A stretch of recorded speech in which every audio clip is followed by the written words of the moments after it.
the unrestricted free agent. The Jimbo Fisher stuff. Were you in the room the other day when he threw? I was. Part of the reason we had so much fun being Clemson was because we used to talk a lot of shit to them and they couldn't handle it. You feel fine, but your hands are shaking. Coach Spurrier couldn't give a damn. I want to take these athletes and mentor them. Why can't the Gamecocks win at the SEC tournament? So sunny all the time, so hot. Too sunny. Too sunny. Fans are going to be fans, and people who understand the sport are going to talk sports. With some weird dynamics. It's going to be painful, but I think at the end of the day, we'll be stronger people for it.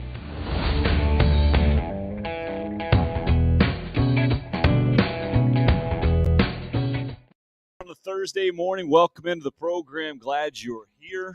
And I just pulled my microphone completely off the table. How about that for some live streaming stuff right there? Don't worry, we caught it, and we make the adjustment. Little click there, and we're good to go. How about that for a start? I am a big fan and continue to be a bigger fan of Missouri football coach Eli Drinkwitz. Completely unprovoked yesterday, throws out the needle in a big way on the Jim Rome show right at Tennessee. And I love it. And we need more of it. And unfortunately, we've gotten less and less and less of it through the years in major college football because coaches make so much money and they're so concerned about hurting anybody's feelings. And Drinkwitz doesn't seem to be wired that way. And I love it. Maybe it's because he's at Missouri and they are picked to finish next to last this year and they're relatively irrelevant in the SEC football landscape. And he knows he's got to do something. I don't know. I just feel like it's maybe his personality. I thought you were going to introduce me with my record, and I was going to tell you I think that's going to be a couple of wins more because of what's going down at Tennessee. And then a line that will live a long, long time, I think. Said, yeah, I really got to question my wife's commitment to winning now after reading what went down at Tennessee with Jeremy Pruitt's wife named in the NCAA notice of allegations for multiple infractions, including paying for a car and rent for an apartment or a down payment and the whole thing. Oh, thank you, Eli Drinkwitz. Well done, sir. Well, it's what July should be all about from an SEC football standpoint. Jason, Colette, Anthony, and Roger all going out of their way this morning to say good morning to everybody on the program. Looks like 4 for 4 there on the YouTube live stream right now. We're up and rolling on Twitter, Facebook as well, video-wise. The audio pod stream rolling, as always, live, streaming live on Podbean. And then the podcast archives all over the place from an audio standpoint, video automatically, and the whole deal. I think you guys know the deal by now, and I really appreciate you being a part of the show, contributing to the show. And anything you can do, subscribe, like, comment, all that stuff. That always helps to spread the good word.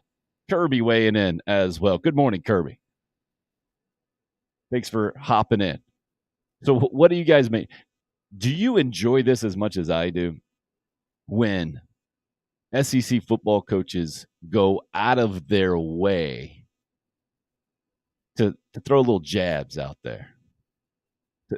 I mean, and keep in mind, this is relatively innocent because Jeremy Pruitt is no longer at Tennessee.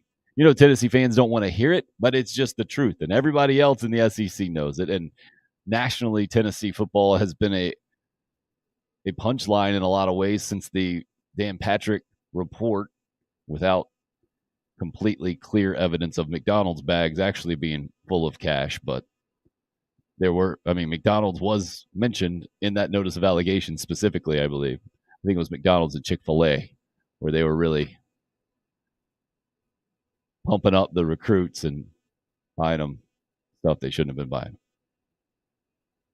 I absolutely love it because, to me, it's a coach willing to take some heat from an opposing fan base. Eli Drinkwitz knew he would be ticking off Tennessee fans. specifically. He knew it, and he wasn't afraid to do it anyway. And I think that earns you so much respect in a lot of ways from your own fan base, especially in this situation. Yeah, Roger, exactly. Reminds me of Spurrier. And it's what you had to respect about Steve Spurrier in a lot of ways, that he said publicly as a coach, as a sitting coach in the SEC, what most fans say automatically almost, right?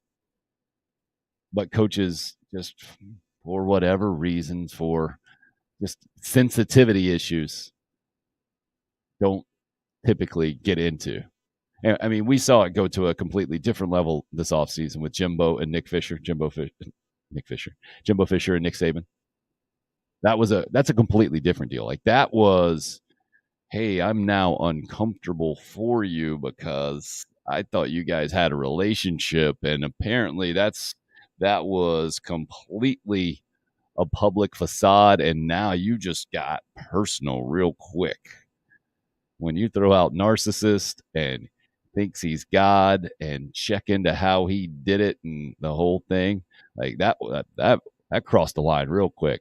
The Eli Drinkwitz comments yesterday, playful, hilarious, talking about he's got to question his wife's commitment to winning.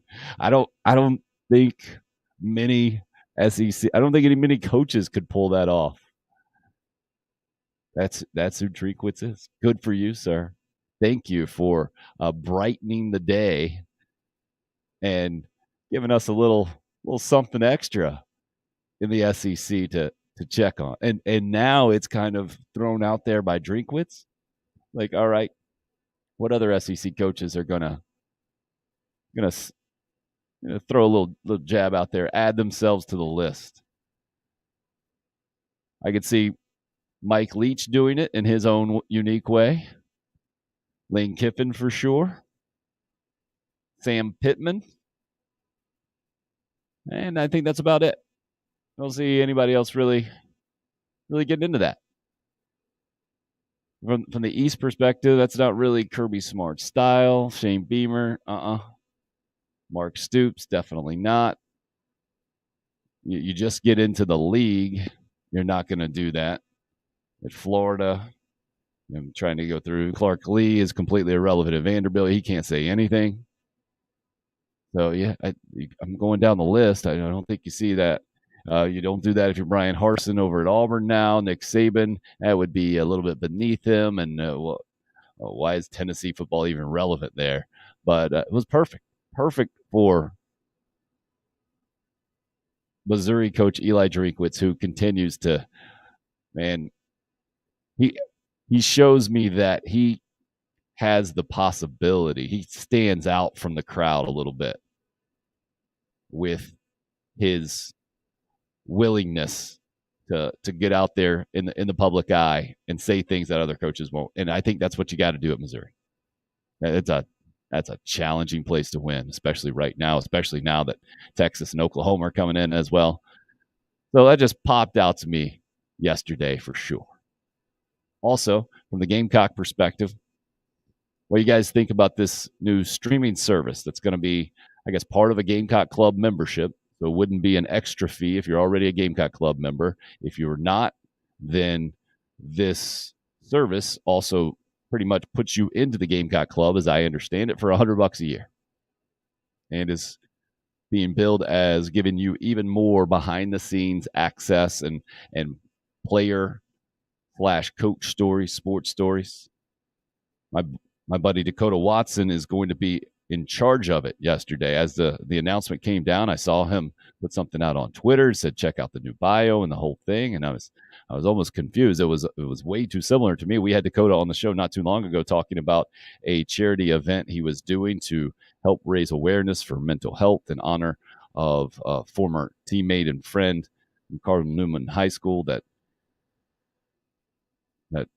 took his own life, and has now been an annual event that they've been holding in Columbia. But we'll hear from him specifically tomorrow he'll hop on the show and give us more specifics here. But in general, it's the 21st century now, 2022, the kind of the way of college sports and where it's going. I think one of 6 is what I read. The Gamecocks, the University of South Carolina, will be one of 6 streaming services like this for athletics departments across the country. Gamecocks Plus is what it's called. So if you're not a Gamecock Club member, might want to look into this, and we'll see what Dakota has to tell us about the specifics of this. But again, promised more access and more features, more content, I guess is probably the best way I should put that from a Gamecock perspective. Other big headline in the state of South Carolina from a football perspective yesterday. Oh, man, those Mullets are marketable. Coastal Carolina quarterback Grayson McCall getting a name, image, and likeness deal with Darlington Raceway. I have tweeted about that. I've read about it. I think that's really the first time I'm saying it out loud like a dutiful reporter to you. And my brain wanted to stop me somewhere in the middle of that sentence because it is such that I don't know if we could represent college football more, could just sum it all up, summarize where we are in college football right now, July 28, 2022, with a better sentence than Coastal Carolina quarterback Grayson McCall signs a name, image, and likeness deal with Darlington Raceway. That's where we are. He was taking laps yesterday, had his pads on, full uniform out at the track.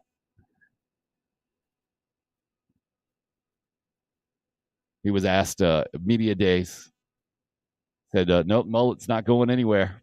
Mustache isn't going anywhere. Good for him, man. And you talk about a productive quarterback, a guy who has earned his way on the field, pretty low-key recruit, and give Jamie Chadwell a ton of credit too. His unique offense there at Coastal Carolina, and then the skill set that McCall brings to it, the way that he fits. We talk about fit all the time. Usually it's coaches and jobs, but here it was player and system, and it has worked out tremendously well for everyone involved with Coastal Carolina football. And now he's getting paid for it. Good for him. Good for him. I mean, that is a uniquely South Carolina thing right there. Coastal Carolina quarterback now promoting Darlington Raceway, the old track, too tough to tame. And yeah, Kerry Tharp taking care of him over there. Former University of South Carolina sports information director, longtime NASCAR PR man, and president of Darlington Raceway. Known Kerry for, and I guess I sat in his office originally right at 19 years ago now in 2003. But I'm why not, right? Well, it's a tremendous PR move, I think, for Darlington for sure. Hope weighing in this morning as well. Hello, Hope. Thanks for popping on. Kirby saying with Kerry being the track president, you would think his history at South Carolina, a Gamecock player would have gotten an NIL deal with the track. Well, Kirby, great point. But does the current Carolina quarterback have a mullet? Just saying. When you're from Phoenix, when you used to play at Oklahoma, when you were a Heisman Trophy front runner, that doesn't scream Darlington to me. One look at Grayson McCall, I see that fit. We talk about the fit in the offense. The fit to Darlington works well. And then they're in the same kind of media market there over the Grand Strand PD area. That's where that starts, kind of where the Columbia market cuts off, just a few miles, I guess, away. And then everything else pushes over to the east. I think it makes sense. Thank you, Kirby. That's what I'm here for. The big good points, pointing out the mullets. And man, I got a mullet story to tell you guys too. I thought about just bringing this up on my own, and I was like, nah, it just didn't feel right, but it feels right now. At 11:15 this morning, I think it was 10:15 this morning, I was just told my 7-year-old has an appointment to get his hair cut for the second time in 4 days. Of course, a mullet is a better look for Darlington. Come on. But this is the thing, Hope, right? And I need your help with this. I need your opinion on this because from the female perspective. So I got 9-year-old, 7-year-old. We hadn't gotten haircuts for a while. I thought I would be proactive the other day. After the show, I picked those dudes up. My wife was out with the 2-year-old. She was kind of keeping him occupied. I think took him to the store. We have to get that dude out of the house. Otherwise, he'll just destroy it at this point. So I take my kids to get haircuts, right? All three of us, a little shaggy. So you can tell mine on the side. No more wings on my side here. Thank goodness. It was the longest it's ever been. Ridiculous. So got control of that, right? The 9-year-old has the curly hair, so he likes it to be a little bit longer for whatever reason. So we had to negotiate with him. I was like, all right, here's what we're going to do. Well, if you guys get haircuts, I forget how I bribed them, right? I'll get dessert or I'll get you baseball card packs, whatever I do. They're both really into baseball. And especially from a baseball perspective, the long hair in the back has always been kind of a thing, right? The hair kind of flips off behind the hat. Baseball players really dig that. My kids, I've luckily convinced them to be Braves fans at this point. The 7-year-old is probably the most into baseball or has really taken to it the earliest, and he's a big Dansby Swanson fan. He wants to play shortstop, the whole thing. But so he was fighting. He had to keep the hair longer in the back. All right, well, we at least got to get it cleaned up. School's coming up, the whole thing. So I go and I tell the stylist he wants to keep it longer in the back. We need to trim it up front. He's like, well, that's going to be a mullet. I was like, no, we're not looking for a mullet. We're just looking to keep it in the back and trim it up, keep trimming on the sides. And I think in her head, that's all she was hearing, mullet. And so place we went to, all three of us, me and my 2 sons, could get our haircuts at the same time. The 7-year-old goes first. I thought we were pretty clear. Then the 9-year-old and I get called at the same time. All three of us getting our haircut at one time. Efficient. I'm proud dad, doing my job, dutiful duty. 7-year-old had hopped in first, and he comes over to me, and it's a full-fledged mullet. And I'm trying to be. I'm not sure where a supportive father lies in this situation. I look over and like, hey, first of all, I'm guessing my physical reaction, and sorry if you're just listening to this, but this is, I have to do it physically. I look over my shoulder, and I'm pretty sure I went like, oh, whoa. Was not expecting that. Because, it was high up front, like, and then long in the back. Yeah, you talk about party in the front. Business up front and party in the back. Yeah. So that happened. So that was there. And I was like, hey, how do you like it? Like, oh, I really like it. I think it looks good. What do you think? I'm like, all right. I'm trying to think. Like, this is where things have come. We've come full circle, right? We're back in the 80s style in a lot of ways. So Anthony, okay, that's what I was thinking. I'm with you, Anthony. That's what I did. Like, all right, man, this is what you want. This is what you got. And I'm also thinking too, we're in the summer. He doesn't have school tomorrow, right? It's just hair. You can fix it. And I don't want to give the 7-year-old some kind of complex where his hair's got to be a certain way. Otherwise, people aren't going to be happy in the whole thing. So it's good with it. I was good with it. I send a text to my wife, like, she kind of joked. I had sent her was it Joe Dirt? Was that movie back in the day, right? Crazy mullet with David Spade. I had sent her that little GIF because she mentioned that he wants to keep it a little longer in the back and trim it up in the front. I was like, all right. So I sent her that mullet picture as a joke. But then I had to send her another preemptive text. Said, prepare yourself with a 7-year-old.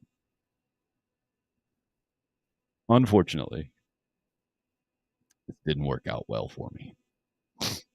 Just so happened the timing of us returning to the house coincided with the 2-year-old getting put down for the nap, meaning the wife didn't have access to the phone, did not see the preemptive warning of brace yourself, saw the 7-year-old, and pretty much freaked out. And you know who was to blame? Yeah, this guy. I am no longer allowed to take my sons to get their haircut. Today, it is the, I don't even know what you call it, the repair haircut, I guess at 10:15. My wife, within an hour of him being home, got the scissors out her dang self, sat him down, and tried to repair the damage from her standpoint. Yeah, Anthony, exactly. See, we're on the same page here, man. This is why you and I click. This is why we connect. That's the point I was thinking. Not in school right now, building up confidence while he's young, 2 for 2. I'm with you. All right, Hope, thank you for weighing in on the female perspective here. I get not liking the mullet look. That's just me, though. I'm 53, so that look just doesn't do it for me. I get kids liking it, though. LOL. Yeah, we're about a decade behind you, so we're pretty similar, I'm guessing, in the styles that we've seen through the years. You got a little bit more of the big hair 80s high school age than we were more the grunge high school age, but still, I'd say you probably got a little bit more mullet exposure than I did in that way. But understanding, like, no, unacceptable, like, it's a joke, right? A punchline. Yeah, no, I'm on expulsion, Roger, not on suspension. Never again allowed to go get the haircuts with the kids. And you know what? I'm okay with that. I got to tell you. That is not much of a penalty. Let's not tell her that, though. So I just bring that up. I thought it was appropriate. I can't watch Grayson McCall and not think I will forever. I laugh about it, and that only makes my wife mad. It's like, this isn't funny. Don't laugh about it. Her reaction, just angry. Just not pleased at all. Yeah, your son shouldn't have wanted that look, Hope, because that wasn't back yet in style, right? And now it is. Like, I go out, I coach my kids, so I'm on baseball fields a lot these days, and I've seen it, I guess, probably about a year ago, I think, is when I started seeing this thing coming back in style. And it's that double take. You know, like, are they doing that on purpose? Is that okay. Yeah, they're back. And some of these are full-fledged mullets, man.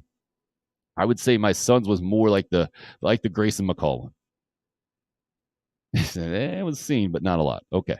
Yeah, and that's what I'm saying. Like, it didn't seem to be a full-fledged fashion choice necessarily back in our day, but it was out there. And again, a punchline, man. It's Joe Dirt. It was, but now it's definitely a thing. But I would say you can see traces of it still. My wife did the repair job. You can see definitely traces of it. But oh yeah, Jason, absolutely, Jason. I mean, have you not seen Grayson McCall? Have you guys not watched Coastal Carolina football recently? They're all about it.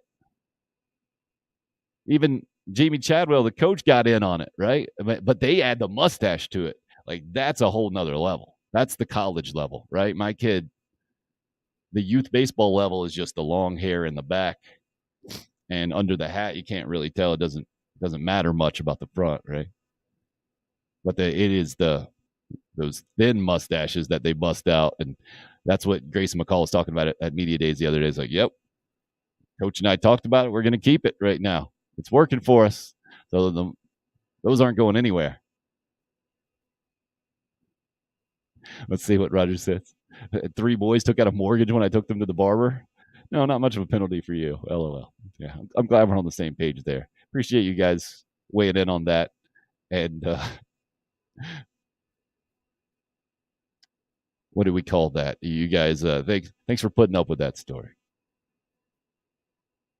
Back to sports at hand.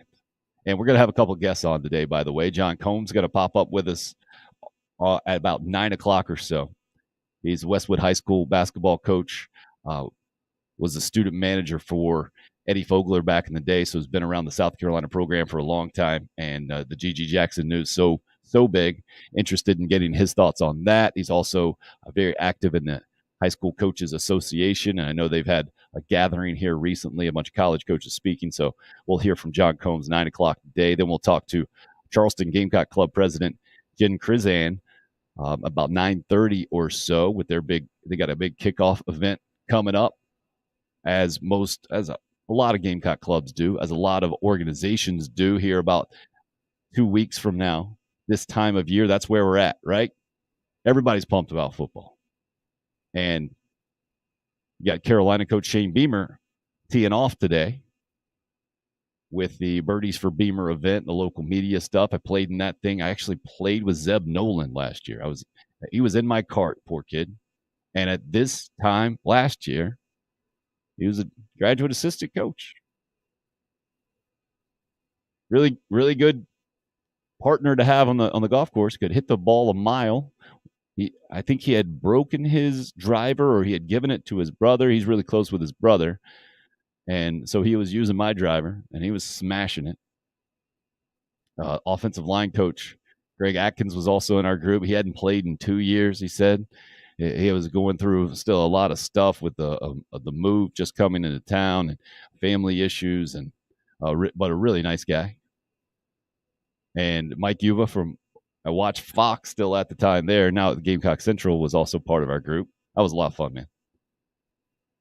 They're doing it again today, and I haven't figured out if I'm still media. I don't know what I am. Like I don't. That word has become such a negative, has such a negative connotation with it in so many ways, and I never really considered myself that necessarily. Like I'm a sports guy. And then moving from TV to radio, and now radio to doing this. I don't know. Is this radio? This isn't radio, right? But it's not TV. This is like 21st century stuff. I don't know what it is exactly. So I'm sure a lot of stuff will be coming out of that, or there will be a lot of talking today. I don't know if there will be any news. All the assistant coaches kind of required to be at that thing in one capacity or another. So you'll see some profiles of them, and maybe a couple players popping out. I know Jaheim Bell came by shortly last year. Didn't look like he had much golf experience. Oh, speaking of experience, Troy, the resident Clemson fan, I had a mullet in the early 80s. Looking back at pictures now, I ask myself, what were you thinking? Well, we all ask ourselves that about everything, don't we? I mean, it's just inevitable.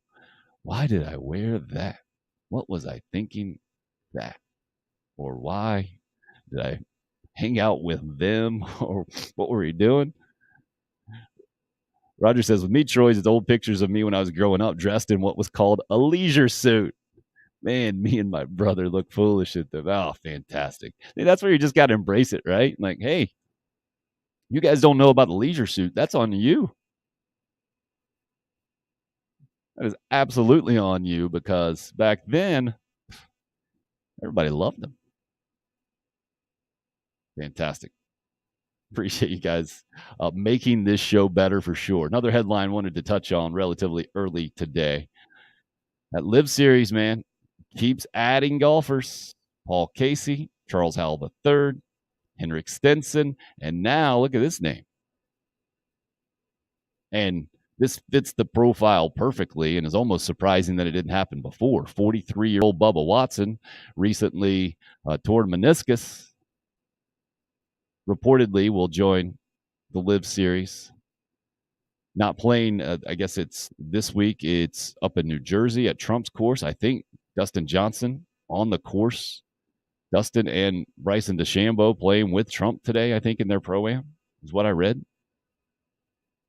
or maybe that was yesterday, because I think they play Thursday, Friday, Saturday events, right? The Live Series, 54 holes. Just put that up there. Another name and more momentum. Saw that that Live Series announced they're going to play 14 events in 2023. PGA's they're in a battle, in a fight, and this thing continues to almost lengthen out more to draw the line in the sand gets deeper. The two sides get more entrenched, the more names that continue to get added there. That Henrik Stenson news, we didn't talk about it on the program specifically. It's definitely more of a European issue with him being the Ryder Cup captain and that being taken away when he made this announcement. I saw a quote from Charles Howell III saying money had nothing to do with this. Right. Okay. Sure. Hilarious. And that's why I appreciate Eli Drinkwitz so much for how he talks. I love that. He and Lane Kiffin, Sam Pittman, and then Shane Beamer. Those are my rankings right now. Mike Leach is a completely separate entity, right? His way of thinking, his mindset, what he says, he seems like he might be from a different planet in a lot of ways, right? You get a law degree, you deserve your own separate category as a coach, okay? So that you write a book about Native American history, you get your own separate category. Leach deserves that. But in the way I'm thinking, from an SEC perspective, Lane Kiffin is the most honest in a lot of ways. And honest isn't the right word, right? The most frank, let's put it that way, and least polished in a lot of ways. Like, yeah, you guys legalize cheating. Here's the deal. It's kind of low energy guy, but I'm going to tell you what it is from how I see it. And I've had a really unique life growing up, the son of a legend and being the youngest coach in NFL history, and that blew up in front of my face. And then I completely blew up the Tennessee program and got fired at Southern Cal on the tarmac. And that's been a wild run. Florida Atlantic after that, the Go Owls. I used to have that as my little avatar for forever because I thought it was absolutely hilarious. The way that Lane Kiffin was unaware he was coming off in a hype video. It was a Go Owls.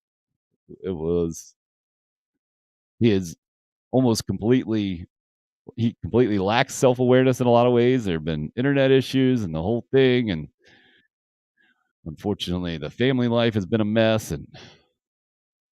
But from a football perspective, he's not afraid to say things other coaches will not.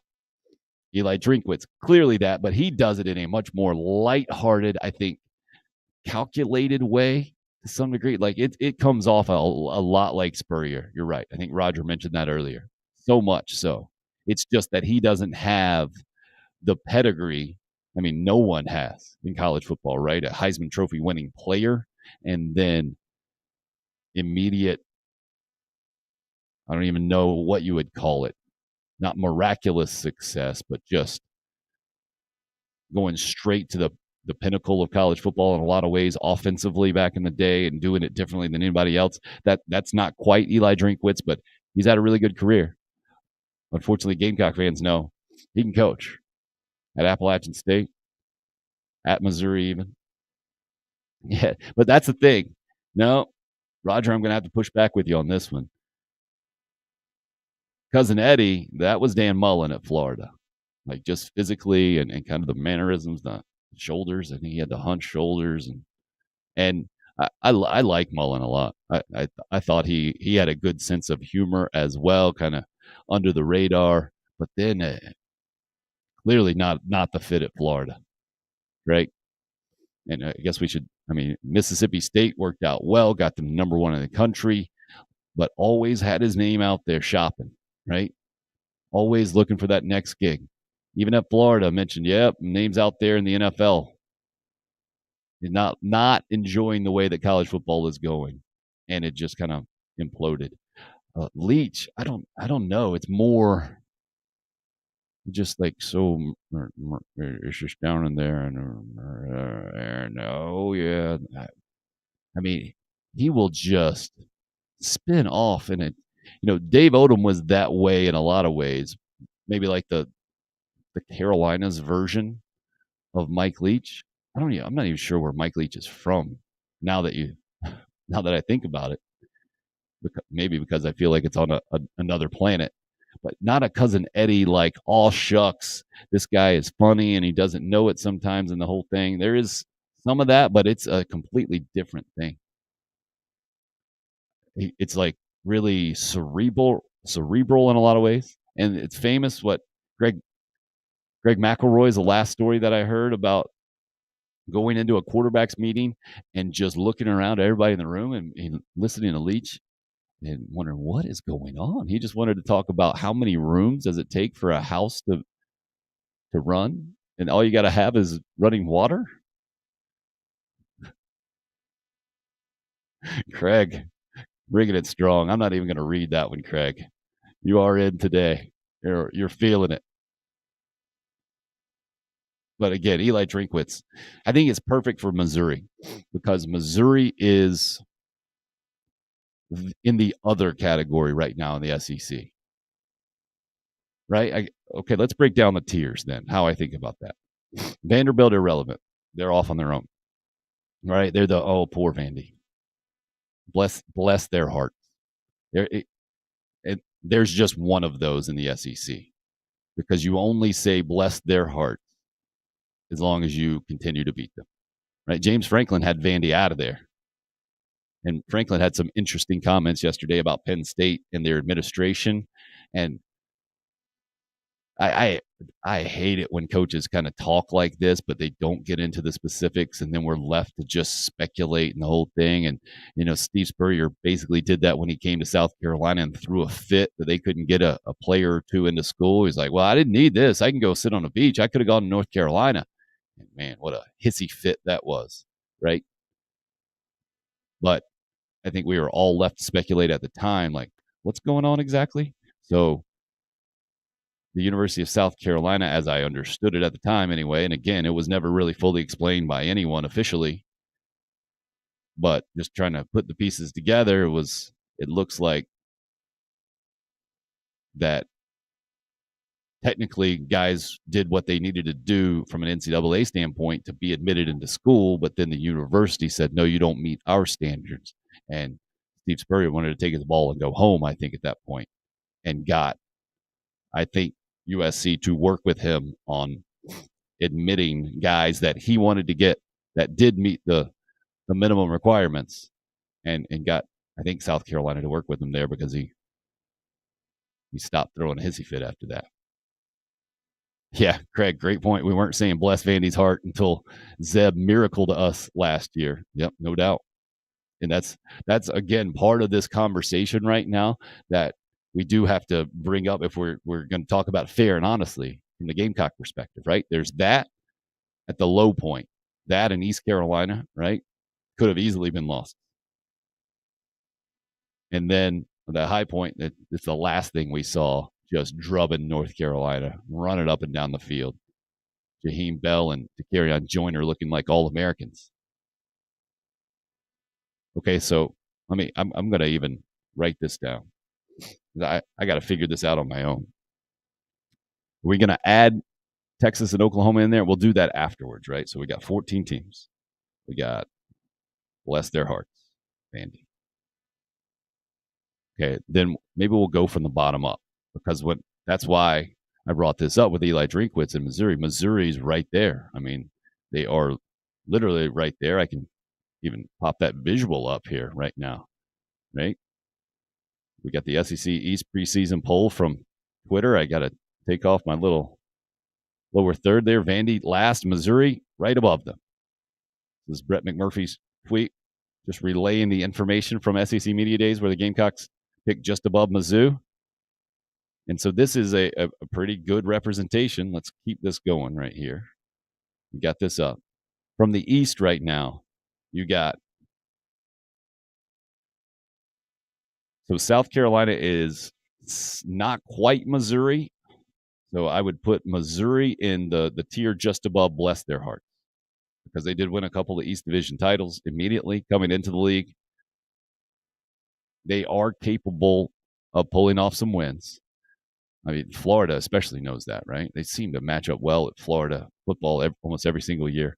A basketball program has fallen on hard times. Once proud basketball program, really struggling recently. So again, keeps them way down at the bottom. So I got to put them 13th right now, I think. I'll put Missouri in with Ole Miss and Mississippi State. And if I don't know. No, I can't do that. So because Missouri's new. So Missouri gets their own little tier. What are we going to call them? Still not sure about them. Still have to make themselves relevant. You got to do. We sometimes forget you're in the SEC. Maybe that's, yeah, I think that's the appropriate category for Mizzou. We sometimes forget you're even in the conference. Then I think South Carolina belongs to be in the tier of Mississippi State and Mississippi and Arkansas. I think all four of those, it's fair to lump in together. Yeah, but before we get to them, I think we got to put Tennessee in its own category right now, right? Like, what's going on? What happened? That's the category Tennessee deserves to be in. What happened? And Tennessee basketball has kind of gone the other way, right? Rick Barnes has taken them. That's another what happened? How did that happen? But in a positive way. And baseball now as well. But because of the reputation that baseball also earned this year, what happened? Like, why? Why are you this way? It's a classic parent to kid line, right? Teenager. Like they are almost, they're the unwieldy teenager right now in the SEC, Tennessee. Why? What made you this way? And maybe Josh Heupel's going to clean that up and keep pushing things forward. But now you got the public notice of allegations and everything that went down with Jeremy Pruitt. Maybe Danny White can do it. Maybe he can get them back to stability, respectability, consistency. But they used to be. It's like, man, I remember you as a sixth grader, from kindergarten to sixth grade.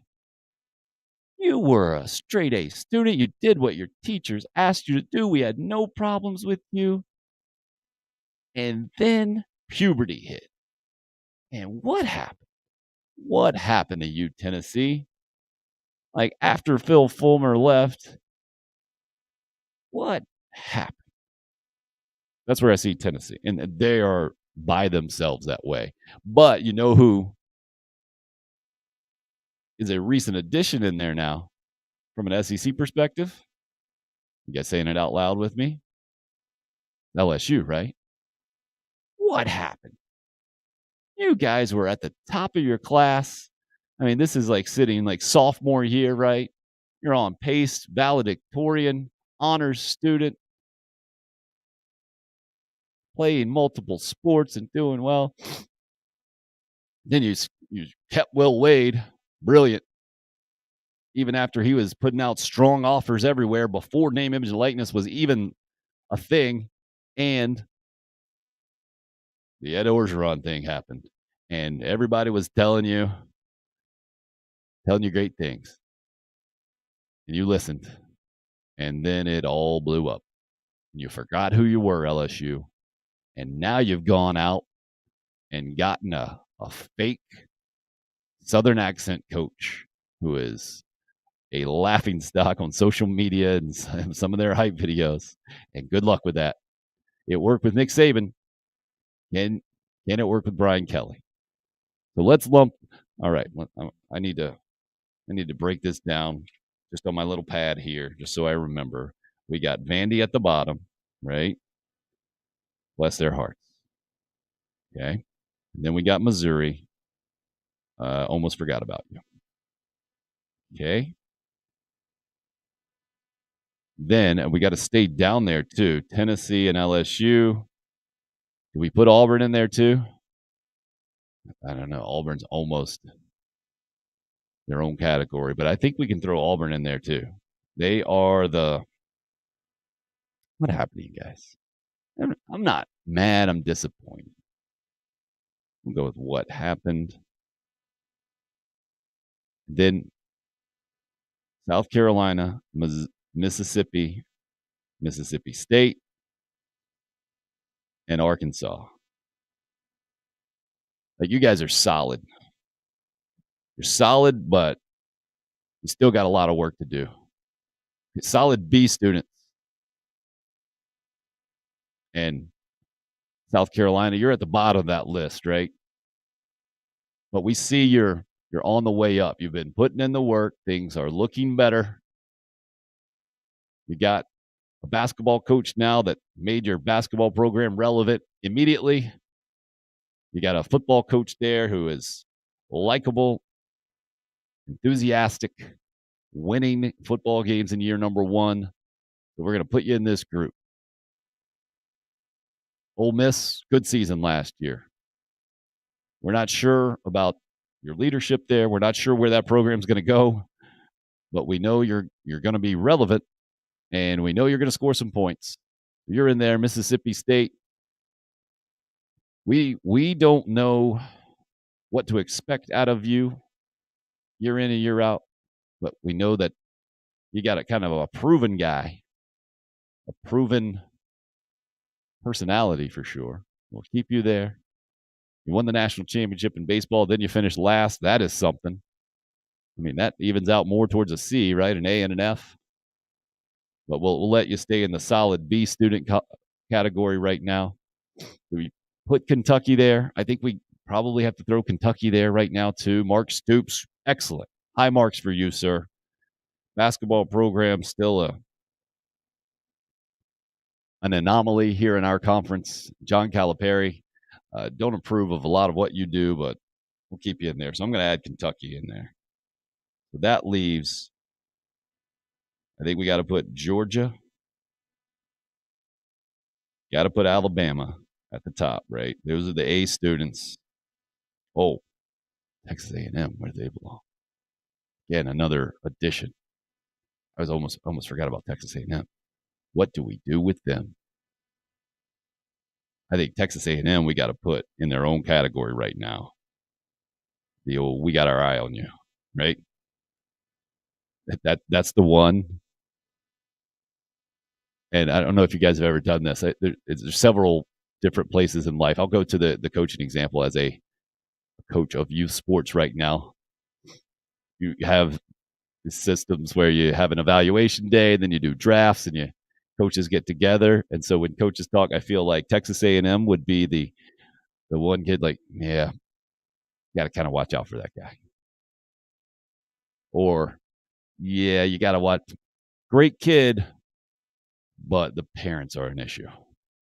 You're going to have, you got to think about that one, or you're going to have some extra stuff to deal with there. To me, that's Texas A&M right now in multiple ways. Like Jimbo, proven guy. He's won. Program seems to be much more relevant, but you lost 4 games last year. You finished 4-4. Now you're going at Nick Saban. The Texas A&M big money people who helped their collective help get that number 1 recruiting class. That's creating quite the environment. So I put A&M in their own category.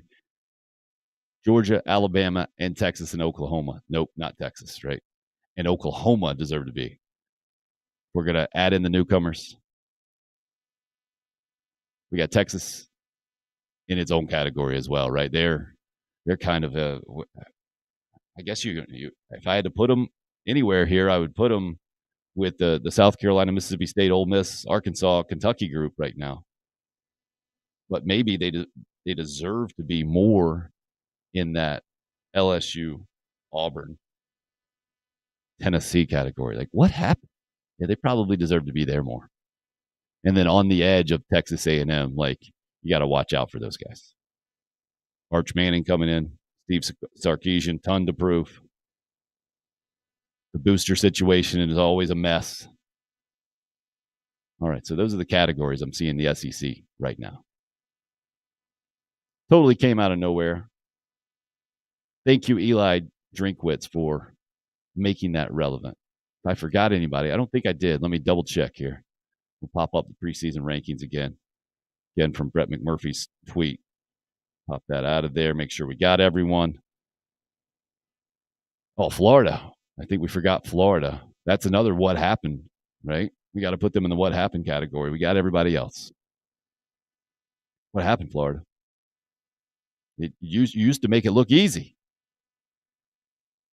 Used to be a foregone conclusion that Florida would be top 2, third in the East at worst. And then last year happened. I mean, you broke Dan Mullen, Florida. What's wrong with you?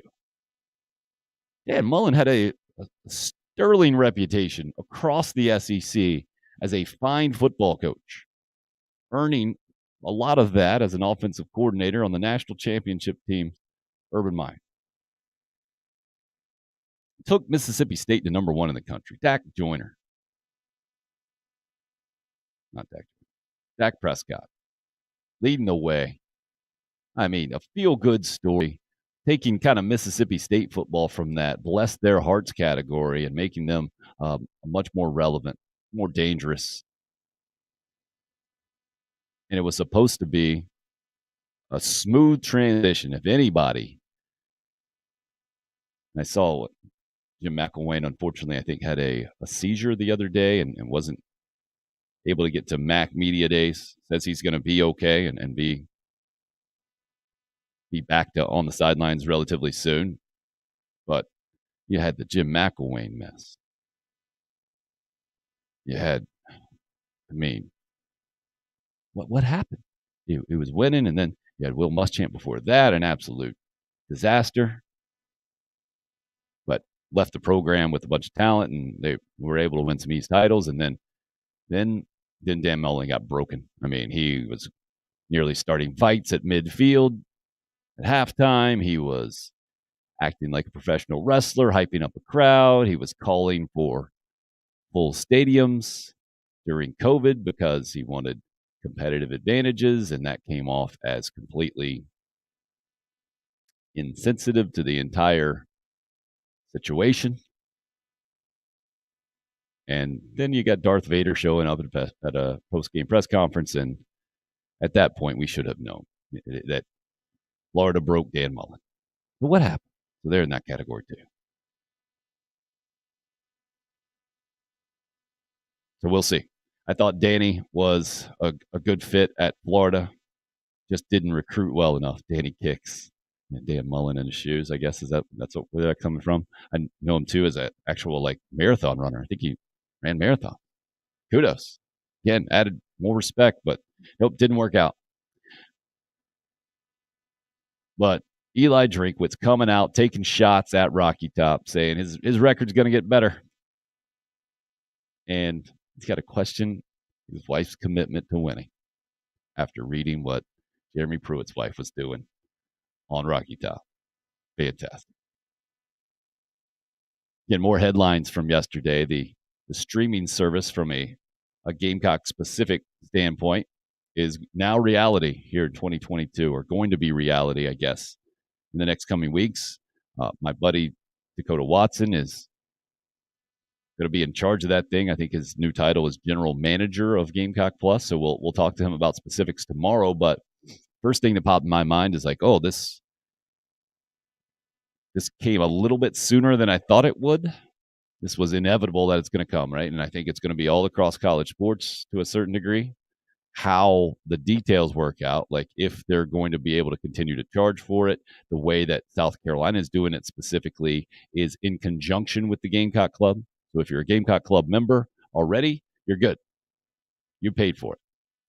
If not, you got to pay $100 a year. But then you become a Gamecock Club member, which kind of brings you in the fold as well. I think it's a pretty smart way to do it, personally. If you're going to do it, you need to be smart about it, because where we sit in life, where I sit at life anyway, is like, oh man, getting nickel and dimed all over the place with monthly services, streaming services, right? Amazon Prime, or I do the YouTube TV. However you're doing it, you're paying for internet, you're paying for your phone, paying bing, bing, bing, and Disney Plus, I know a lot of people do, and ESPN Plus tries to get you for what, an extra $8 a month. There's a lot of services out there.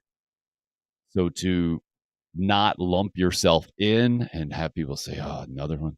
I got to pay what now?"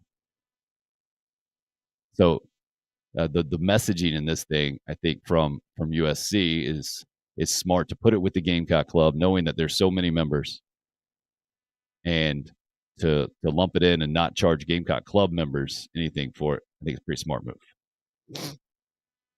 Yeah, Craig mentioning, you rep the Jordans even with a suit on, or the Yeezys, Dan Mullen. Yep, it was all about the shoes with them, for sure. So the challenge for this streaming service is to make sure that you have enough content that is valuable enough. Like, for instance, this behind-the-scenes series that was announced. And this is all kind of connected. As I understand it, the company that's producing this behind-the-scenes deal, this kind of like a Hard Knocks deal, is how I understand it, right? HBO Hard Knocks is like the standard, or was the standard, at least back in the day, of a reality show based around a football team and based around NFL training camps all the time. And now South Carolina is going to have something similar here coming up in the next few weeks. But the company that does that is run by a guy named Bo Mattingly, who has been a media guy in Arkansas. I think maybe started in TV and then did TV radio, and now at his own production company, and just continued to grow and grow, and has partnered the Gamecocks, I think, are the 6th school to hop on board and do the streaming service. But I'm pretty sure it's kind of powered by them and then their partners who have built out the specific digital platform to make it happen. Got to make sure that you have enough on there to keep fans happy, to keep a consumer from continually saying, yeah, this is definitely worth it. I'm getting something in return here. Hey, Pat Monteith, good to see you. Crusaders still the national champs. Don't forget, people. Thank you, Pat. Right back at you. Good to hear from North Greenville slugger Pat Monteith. One of the main reasons why the national championship in Division II baseball resides in the state of South Carolina. Glad to see Pat as well. Excellent. Great to see you, Pat. Give us a summer update, by the way. I don't know if national champs even have to play summer ball. That's what the real big timers do. They decline the old Cape Cod invites and just say, no, I got to work out on my own. I got to rest my body. You know, that national championship run, it was a lot of extra games and a lot of extra reps. And so got to make sure rest and recovery is extra important. Get ready for I don't know if that's where you're at. And I don't think anybody ever turns down the Cape, by the way. That was a little over the top.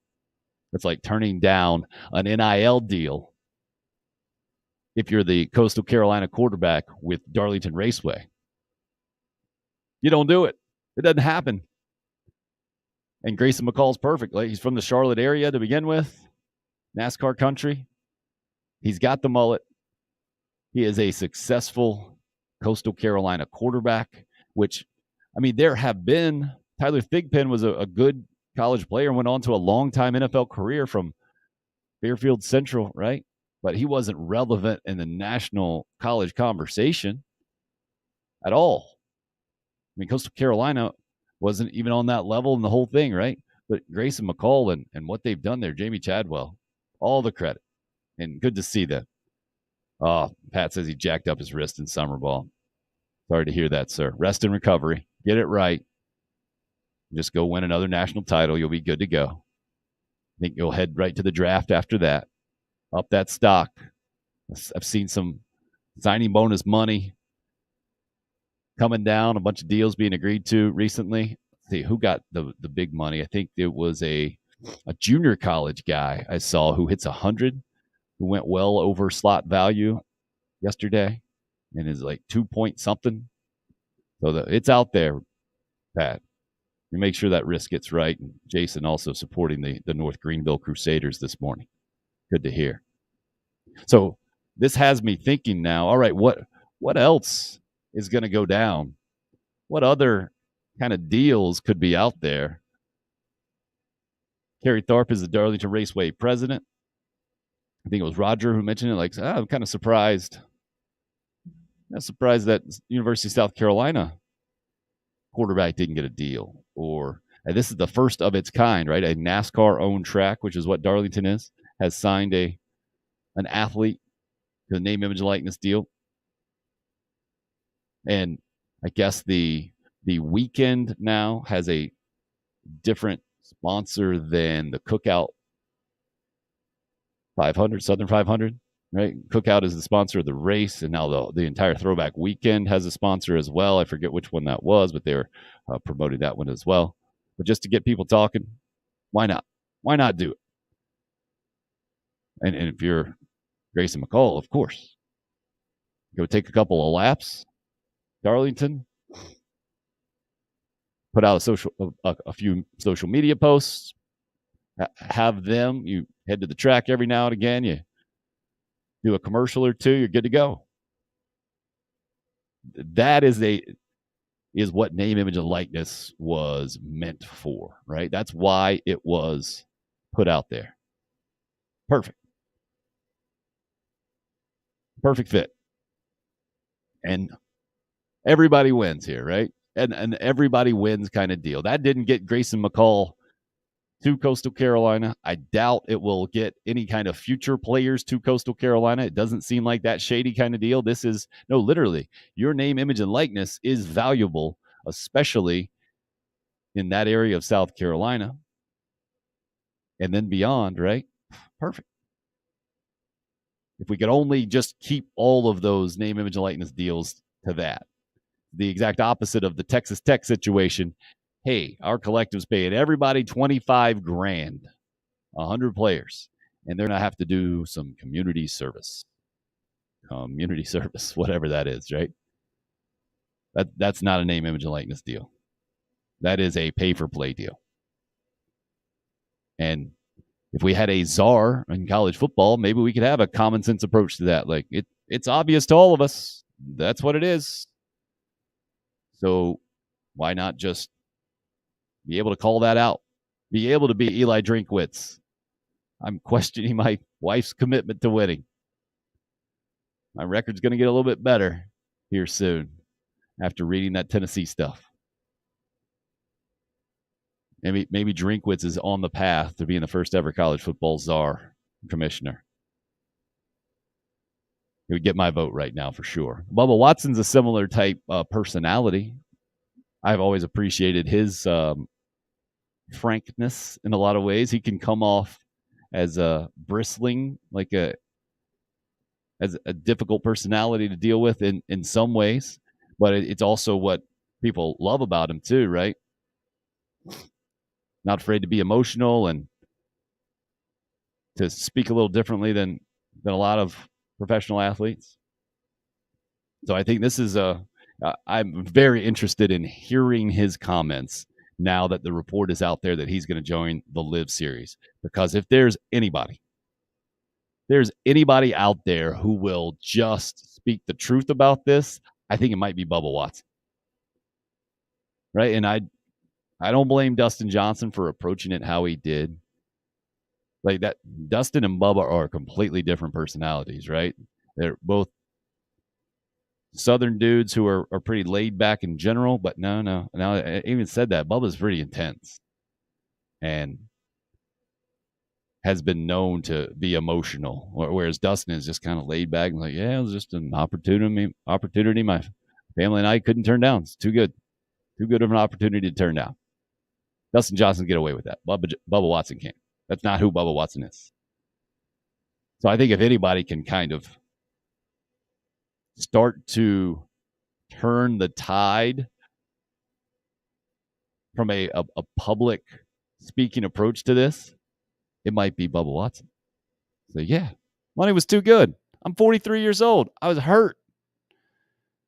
The PGA Tour wasn't working with me or making any kind of exemptions for me. It's still the same rules there that we've been telling them for years. They need to make the adjustment. They haven't. They're stubborn. They didn't think we were going to do this. I was happy to do this. I'm looking forward to it. Like, he comes out strong like that, then I think that can change the conversation real quick. We're going to change it a little bit as well. Our first guest of the program, happy to bring in Westwood High School basketball coach John Combs into the show. John, thanks for joining us this morning, sir. Let me see. I clicked there. There you are. How about that? You're joining us from home today?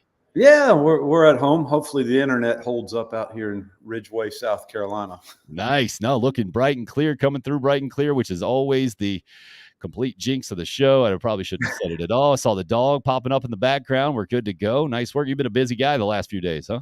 It has been a busy time. We've been up at the South Carolina Athletic Coaches Association All Sports Clinic that they have every year.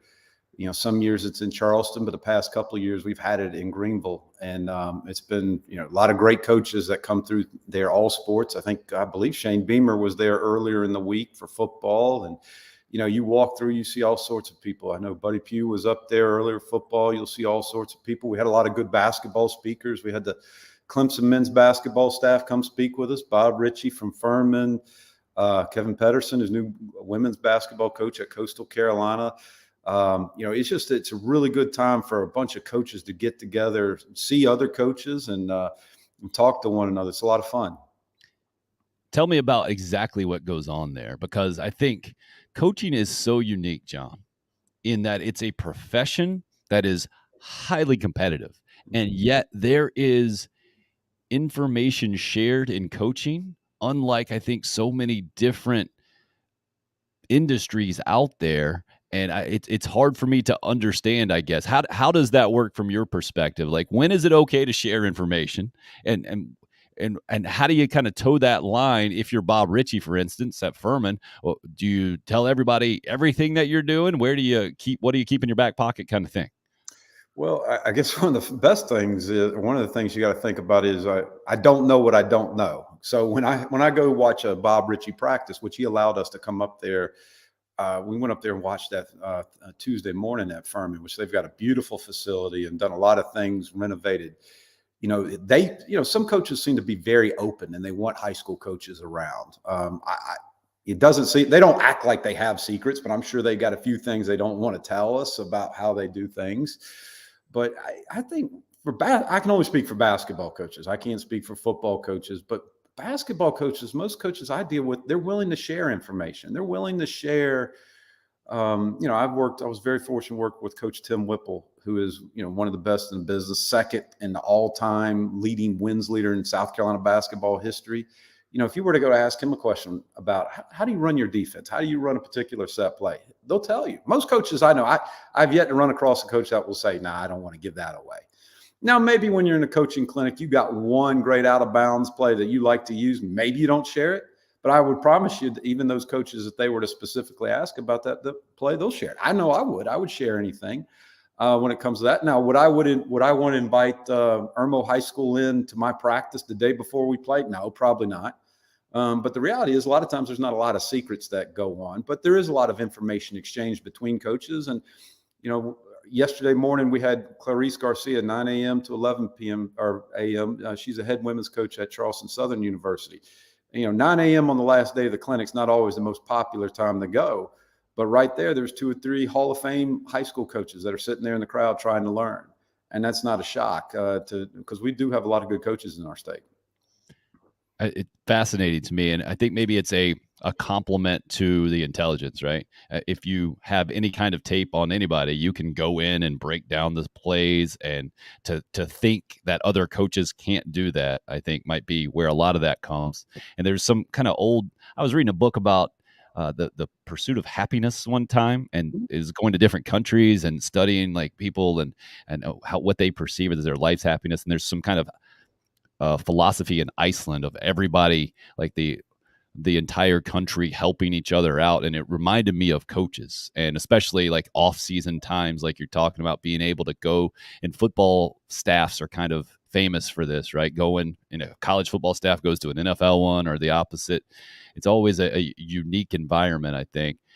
But ultimately, doesn't it come down to like you're all there for the same purpose of like helping the players? Isn't that what like the common ground of all of that when you strip everything away?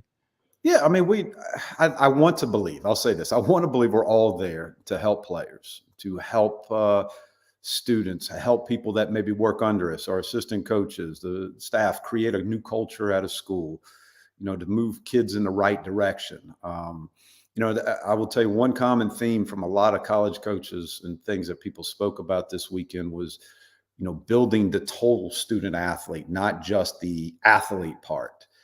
Culture was a big buzzword, which it always is. And, I know people do not like buzzwords and things like that, but there's a lot of truth to that.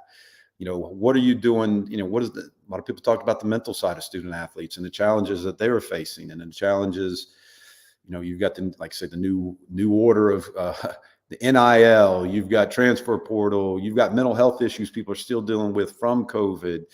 Those are a lot of challenges, and it's not always, one thing I like that a lot of these coaches are addressing now, it's not just about X's and O's. It's not just about development. It is about how Furman basketball has this, the program they call Fur the Man, a little play on the words of what they're trying to do, where they're trying to develop the person, where they bring CEOs in. They don't talk about basketball. They talk about life and how to, use basketball, not let basketball or athletics use you. And they can still use the term man and be okay. And it doesn't have to just be some sort of person and you're making the choice and the whole, that's good to see. Yeah. That's good to see what they're doing up there. Yeah. John Combs, Westwood High School basketball coach, wanted to get your take specifically now that the GG Jackson news has become official, man. When we talked about it last, you and I, you put it out there first. And I think I'm right there with you. Like, wait a second, this hasn't gone official. It's still an idea. Let's not get ahead of ourselves. There's still other options out there. Well, now it is. And I was really impressed with how streamlined it was. It was Saturday, 3:00. The announcement was made. Monday, just after 3:00. It's official, signed. Lamont Paris was talking about it with Heath Klein on 107.5 The Game yesterday. So it has become a reality. What do you make of it? Well, first of all, people should be excited. Anytime you can get one of the best players in the country to come to your school and come to your school early, especially after he was committed to one of the premier programs in the country in North Carolina, which, like I said, we've talked about it, doesn't have much of a track record of losing players. You should be excited about that. I'm excited about that. As a South Carolina high school basketball coach, it's always great to see when you can keep your best players in state. But this was, I'm always fascinated. What are the things we don't know about the process? What went all into it? A few things that I gleaned from it was, this wasn't something that they planned all along because they wanted to see how he performed. He obviously performed very well in that NBA Players Development Top 100 camp where he became the MVP. And obviously they got feedback from people saying, okay, he's ready for it. So I'm super excited. Now, the real challenge now is for Coach Paris. His level of expectation was probably down here. Now that you've got one of the best players in the country, the expectations have gone a lot higher. And so I would still caution people to pump the brakes a little bit. Of course, I don't know. I don't know what the expectations are from fans. But now, Tim, what are your expectations now? Well, I mentioned I was talking to Brandon Conrad about this, former Gamecock and coach as well. I'm sure you know Brandon through the years, and he stayed away from it completely. I was like, what's a reasonable expectation on the court for GJ Jackson? He's like, I don't even want to answer that. And so I mentioned, like, if we're going to just talk sheer numbers, I think about double-digit points scoring, 10-ish plus, 6 rebounds, couple of blocks a game. I think that would be a reasonable personal expectation for GG Jackson. And I think for him, going to the University of South Carolina, that expecting Lamont Paris and company to go to the NCAA tournament, I think Gamecock fans know that's more of an ideal than an expectation based off of what we've seen just forever, right? So I think I think it's more in how they handle it, John. And the comfort level that everyone has here. Like, is Lamont Paris getting from GG Jackson what he needs to get from him? Or is this a Ben Simmons situation where I'm doing you a favor? You know what I mean? I think as long as it doesn't come off as I'm doing you a favor and I'm the hero here and you guys should really be thanking me, I think the situation's going to work out well for everyone involved. But you do have to get some results out there. You have to be competitive, right? But I think as long as you're seeing effort, as long as you're seeing coach and player kind of on the same page. And what I heard from Lamont Paris yesterday was that, number one, he was impressed with the intelligence of G.G. Jackson as a player. And then number two, how there is no weakness out there from a physical standpoint. Like, he can pretty much do everything you ask a basketball player to do. I hear those two things. And just hearing more from Lamont Paris and how he handles things, his demeanor and the whole thing, I think it's going to work out pretty well. But you're right. But as you say, the raised expectation, also you got to get a note too that the reputation of Lamont Paris, I don't think, was highly thought of by Gamecock fans coming in, a lot of them, and that got raised along with that expectation level. So that's where I see the expectations. What about you, John? No, I'm right there with you. I see the expectations. Of course, now you got the expectation of my dog right now. That's a problem. Raised a lot of excitement for G.G. Jackson. If you tell me your dog is named G.G., then I'm really impressed there, John. But expert move on the mute button by you over there. I see your high level skills. I think it might have been just a simple bunny rabbit ran through the yard and got it. And it just messed it all up. We've got to work on our dog discipline at our house. For sure. I'm not particularly good at that. I'm a softie. But, I think you touched on a point, like, what is the off-court expectations? How do you handle that? And part of it, we're making I don't want to say maybe too big of a deal is not a fair statement about G.G. Jackson. What do the other guys do? What are these other guys that are coming in? I mean, I would love to ask the common basketball Carolina fan, how many South Carolina basketball players can you name right now? And I'd be curious how many people would get. And I'm excited to see what some of those other guys can do. And if you can, mesh that with Gigi and, how does he mesh with them? I mean, because he's just now enrolled in school just the other day. A lot of these guys have been there for a long time. They've been gelling together. Well, now it's not a small piece they just added. They just added one of the best players in the country. Now, granted, here's another thing too. He was supposedly the best player in the country for the 2023 class. He's, now he's got to be considered 2022. He's still supposed to be a high school senior. I've seen it. Have you seen the numbers? And then the reclass, I've seen number 6 in the country and number 10 in the country now in the new class. Just to throw that out there. And that's still really high. Yeah. I mean, that's still good, so I'm fascinated to see how things are going to go, because everything's got to be sped up. His learning curve. You go from, okay, we're not having them to now we've got them. And that's not just for the coaches, that's the players. That's, there's who are I'm trying to ask this. Who are the most veteran returners? Is it Chico Carter, Javon Benson? Jacoby Wright.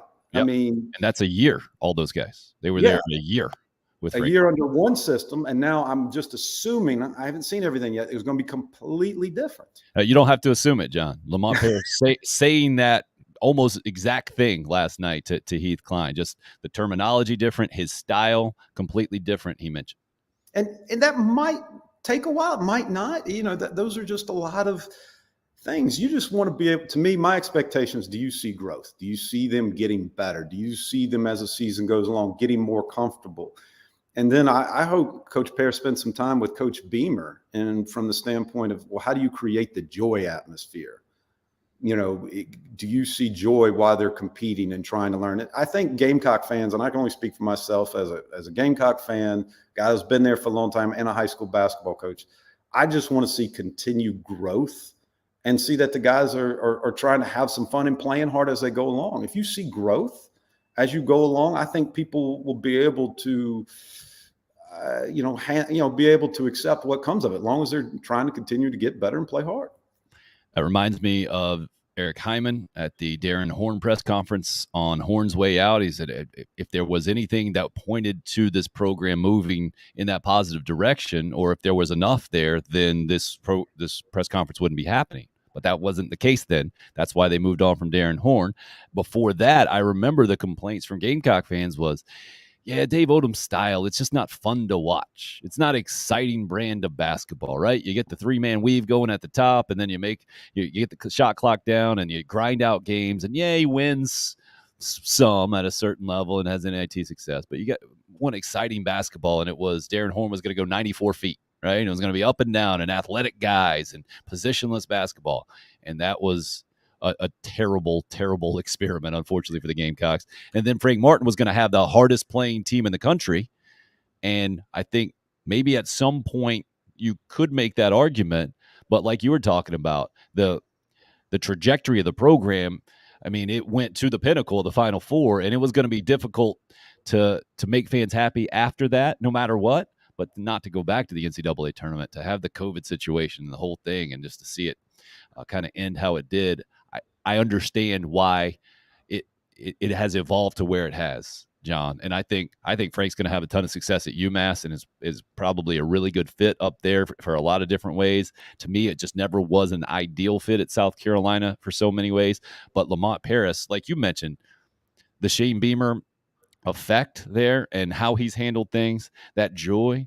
And for Gamecock basketball fans specifically, it's not just you need to win games because the schedule's set up to win a certain amount of games. Mm-hmm. But then you also need to do something to get people excited about basketball, right?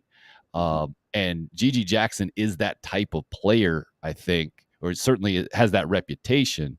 And I think Lamont Paris can handle it in a way. I don't know if he's going to be able to exude that. It's such a difficult thing to do. And you're right. I think Shane has done it so well, better than any other coach maybe I've seen. I mean, Dabo Sweeney, I probably have to bring him up. The impact that he had is probably the standard, right? And success, and then having fun while doing it. And Shane is on that path. I'm not sure if Lamont Paris has that in him, but we're going to see. And I do think that has a lot to do with it. Can you give any kind of tips out there and everything you've been hearing about culture and cultivating all of that, about how coaches are seeing that these days? Well, everything's happened so fast, and everything is going so fast, particularly with the Gamecock basketball program. I mean, obviously everything's pointing up now when you just get someone like a Gigi Jackson. Now that's part of it. All right, well, how does this carry on to on-court stuff? Now, this is where, I mean, I'll even put it out there, people like a Justin King and some of those other people, how do they tell their story? How do they continue to mold their story that the program is moving forward?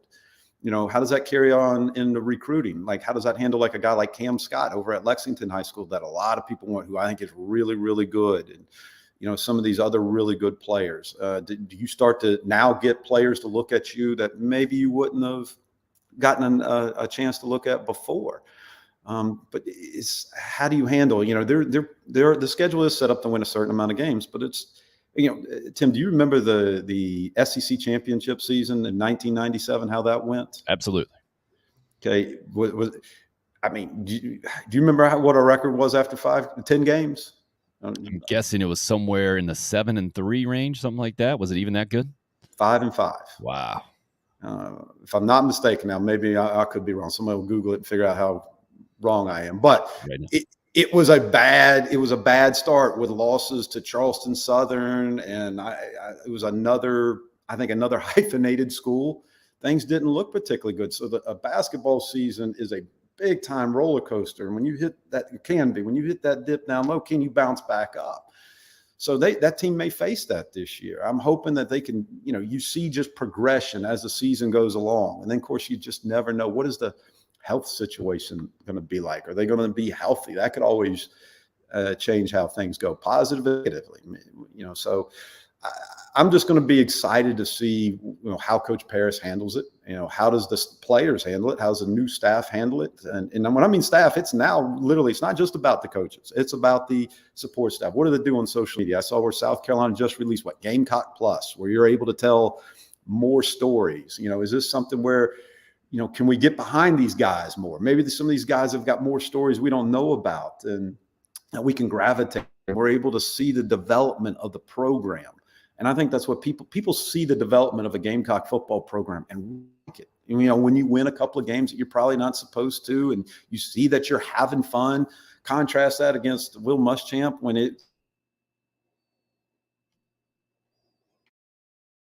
Muschamp got him real quick. How about that? The internet, as soon as he said Will Muschamp, cut out on John there. We'll see if we can get him right back. He was on a roll, and I loved it. And I see a bunch of you guys going in. There you go. I think we got him back there. There we go. Yeah, right back in, John. As soon as you said Will Muschamp, boom, it stopped on us. Yeah, I'm with you. It was just such a arduous is the word that pops up. Like, it's just so difficult in so many ways. Such an undertaking and like a burden almost that has been lifted, that you see a likeness to Gamecock football with Shane Beamer. And I think that is very important. But sorry, you get back on the train you're on there if you can. No, I mean, I was just, like you said, you touched on it with, they're just, now here's what we don't know, was the storytelling behind the scenes. Because there was a lot of players that came to Muschamp's defense, I think. There's some that really enjoyed playing for him. Yep. And enjoyed that type of atmosphere. Maybe he was better behind the scenes. Like, I truly believe sometimes people got I thought a wrong impression of Coach Fogler when we worked with him. For sure. Because he was, media members might say he wasn't the easiest to deal with at times, but he was always great with us. He was very professional, but I thought he had a great personality, had a great mind that didn't always come out to people. So sometimes people, and I will say this, I feel the same way about Coach Martin. Coach Martin was always really good to me, really good to our Coaches Association, very personable to talk to, but some people just see him screaming and yelling at games, and they're automatically turned off by that. I worked many basketball camps there at the University of South Carolina when Frank Martin was there, and brought my teams there. And there was guys that came from his K-State days, guys that came from all over the country that used to play for Frank. I know this, you don't come from all over the country to go work your former coach's camp if you don't really love and care for them. So when I go back, it's going to be the entire staff. How do they shape this season? And then, of course, if you can win, that makes things all better. Now, I know you told us that the staff has made a big effort to make contacts throughout the state of South Carolina. John, can you explain relatively simply, for those of us who haven't been connected to basketball quite like you, why it has just been the culture in the state of South Carolina for big-time prospects to not go either to the University of South Carolina or Clemson? Tennessee pops in my head. We've seen Tennessee grab a couple of big-time South Carolina guys. Obviously, the Dukes and the North Carolinas. Do you have when you are asked that, and I'm sure you have been through the years, like, why is it this way? Is there any kind of simple answer or even a skeleton kind of outline that you can give us of why it has been that way, why that has been the culture? The simple answer is your sigh says it all. Just like, I can't get, because everybody is so different and every kid is so different. If a kid grew up being a Duke fan, like I think Zion Williamson did, or even Gigi Jackson said he grew up I think he said North Carolina was his dream school growing up. I mean, if you already have that instilled in you, that's a hard thing, to break. Well, is that simply what it is? Is it simply not winning enough? Because that makes sense to me. But South Carolina football hasn't necessarily dominated, and yet it has been able to overcome that just because of the culture in the state of South Carolina. It is a difficult question to answer, and I think it's so difficult that I got bumped off the internet again there. John Combs there. That's why I even asked it how I did. And I think do we have John pop back? No, we don't have him back there. That's exactly why I asked it how I did, because I know there's so many different layers. But then to know there's so many different situations out there, but the result has always been the same, I think is the overwhelmingly frustrating part for Gamecock basketball fans through the years. And also why that kind of all is out the window with the Gigi Jackson news. Several of you weighing in on that. Roger says, I wonder whose place Gigi will take in the starting lineup from the way it was going to be without him. Hopefully whoever it is will realize as a team they're definitely better. It takes being mature. I think this is where the situation actually plays to Gamecock basketball's favor. That there weren't a lot of entrenched guys that absolutely knew their role and were coming back, and now that changes. It was so fluid and nebulous in that way, I think that is going to help Lamont Paris and Gigi Jackson moving forward. Anthony says, I just renewed my men's basketball season tickets for the first time since Darius Thornwell was there.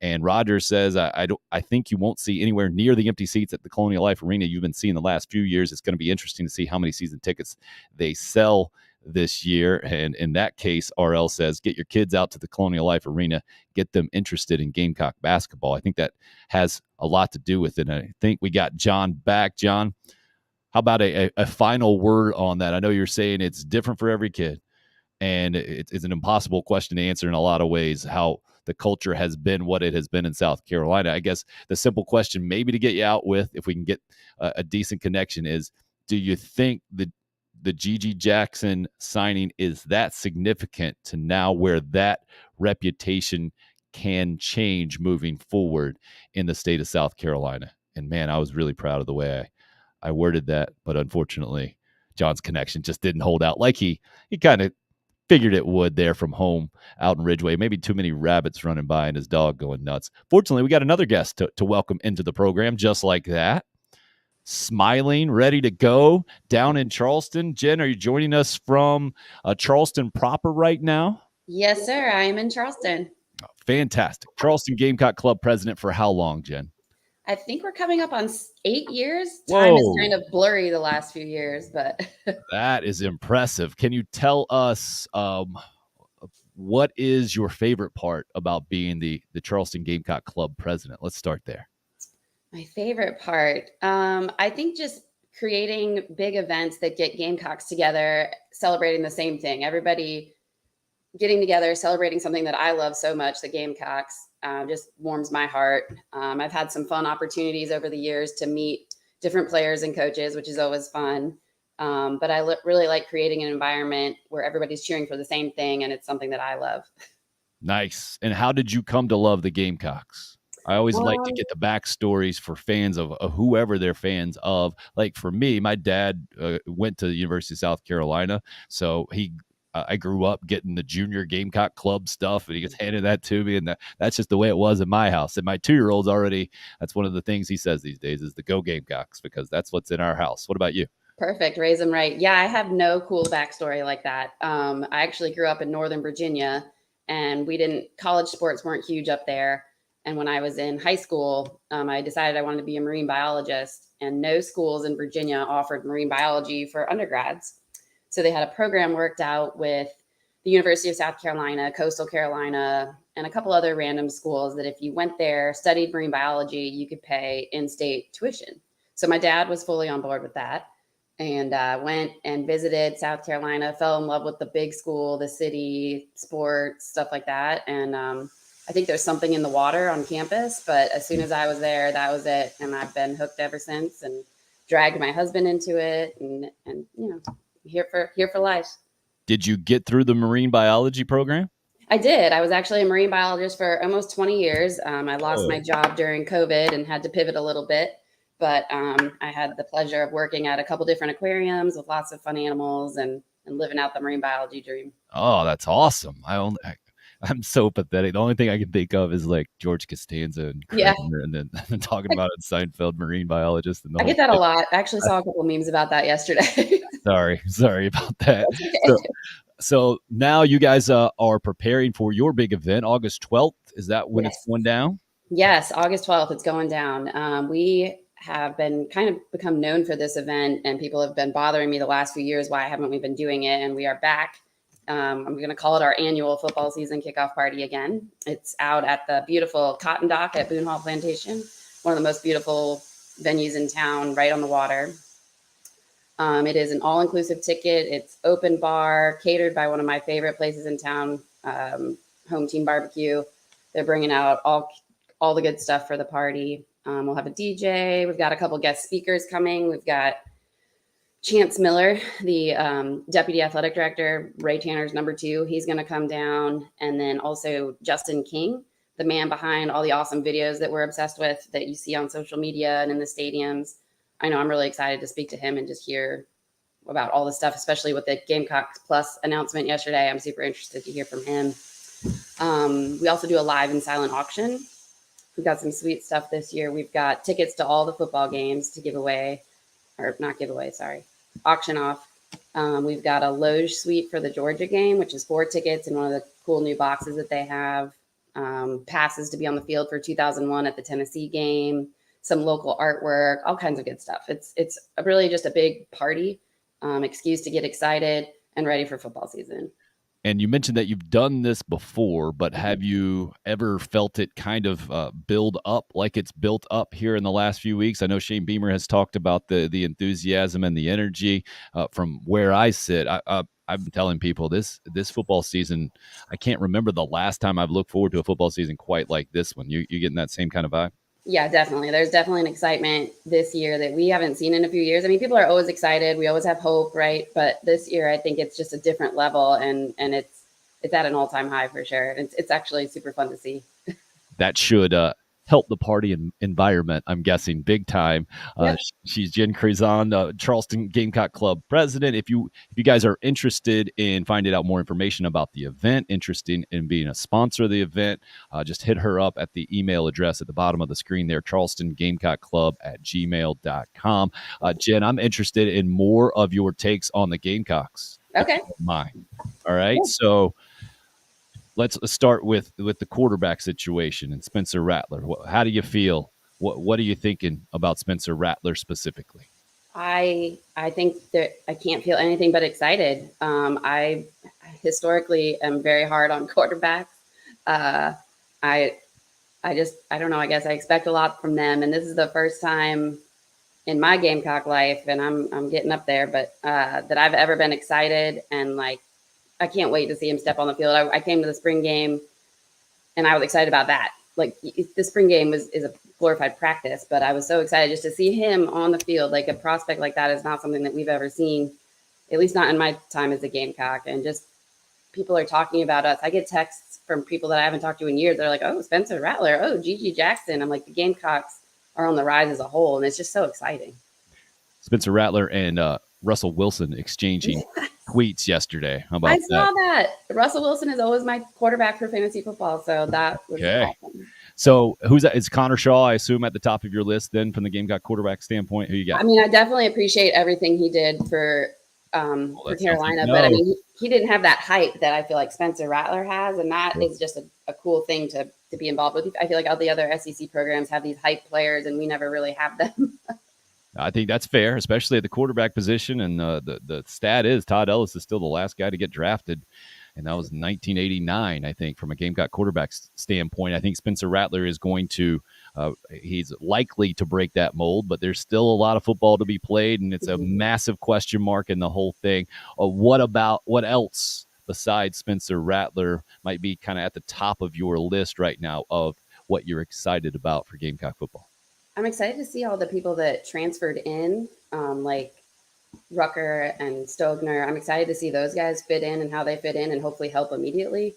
I think our wide receivers last year were a little bit lackluster compared to years past. I'm excited to see if they've made some improvements, especially with someone like Spencer Rattler throwing to them, as opposed to, we never really knew who we were going to be throwing out there at quarterback last year.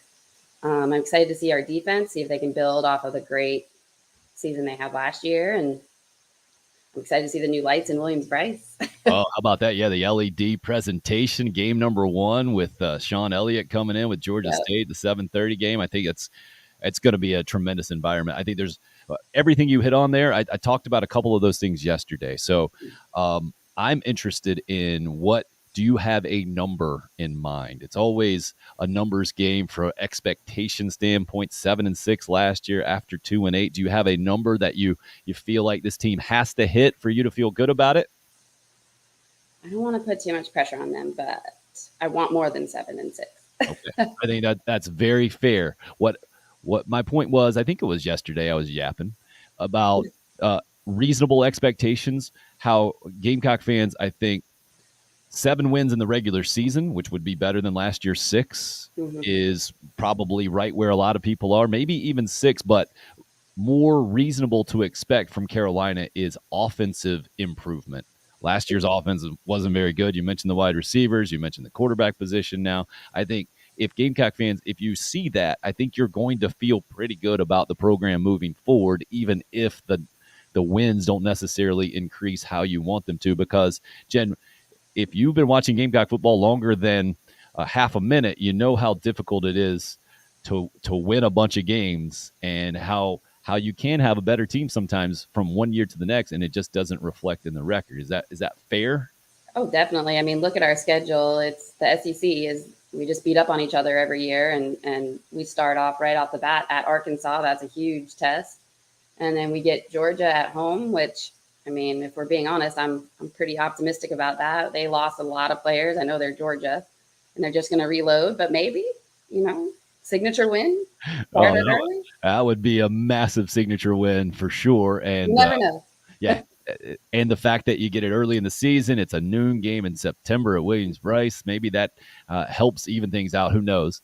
But I hear what you're saying on that one. The transfer stuff is really interesting because the immediate impact they can have. And you mentioned Corey Rucker. He's on the Bolitnikoff Award watch list. You got a guy like Juice Wells from James Madison out of wide receiver, adding depth where Carolina certainly needed it. And now those guys have to go perform, and they have to do it immediately. So there's a bunch of pressure there, but also the opportunity to help change the trajectory of that offense is massive for sure.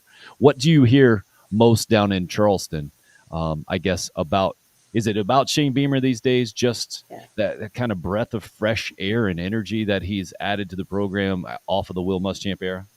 Definitely. I think we had the pleasure of having Coach Beamer down here back in June, and just the feedback from people is that it's just, you can tell the minute he walks in the room that it's different. He wants to be there. He's excited to be there. And that transfers to fans, to players, former players, my dad in Northern Virginia, like everybody. You can just feel it. It's so different. I mean, not a knock on Will Muschamp. He was very, very nice as well, but just, you could feel a different sense when Beamer's around, and it translates. And I'm still getting messages from people like, thank you so much. That was so great to meet him. I can't wait to see us play. And it's just, he's transferring that excitement that he has to everybody. And it's definitely palpable down here.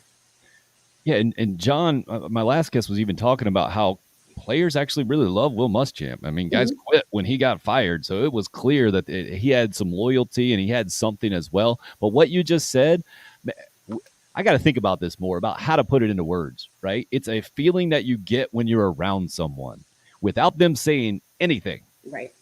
And you seem to have felt it, and you've gotten the feedback that other people feel it as well. I don't know what that is exactly, but maybe it's just an energy, or it's that body language thing that you get, where as opposed to it being an obligation to go down to the Charleston Gamecock Club, it is something that Shane Beamer really looked forward to, and is actually kind of in his DNA, being born down there, and his dad's background with the Citadel and the whole thing, right? Yeah, you can definitely tell. And it, like you said, Will Muschamp was wonderful, and people loved him, and the players loved him, but the energy in the room when Beamer's in the room is just completely different. He wants it. He wants to be there. Jen, thank you so much for having me. And I'm like, no, thank you for coming to see me. Are you kidding? So it's just that kind of energy and that kind of vibe, and everybody in Charleston that I talk to. And once they find out, oh, you're involved with the Gamecock Club, so Shane Beamer. And, it's just an exciting time for sure. Yeah, and Pix hits us up with how about charisma? I feel like charisma is a thing that comes with the words, though, maybe even more so than just the upbeat enthusiasm, the energy that you can present even without talking. But maybe that's factored in there for sure. That's certainly one of those words. Jen, anything else that we need to know about what the Charleston Gamecock Club is all about? I was reading yesterday, and see if you got this as well. If you're a member of the Charleston Gamecock Club, it sounds like you're going to be in the Gamecocks Plus. You're going to be subscribed. You're going to have that thing just automatically. Whereas if you're not in a Gamecock Club, you're going to have to pay $100 a year. Does that sound right to you? Yep, correct. If you're a Gamecock Club member, you're getting access to that as part of your membership, and that's awesome.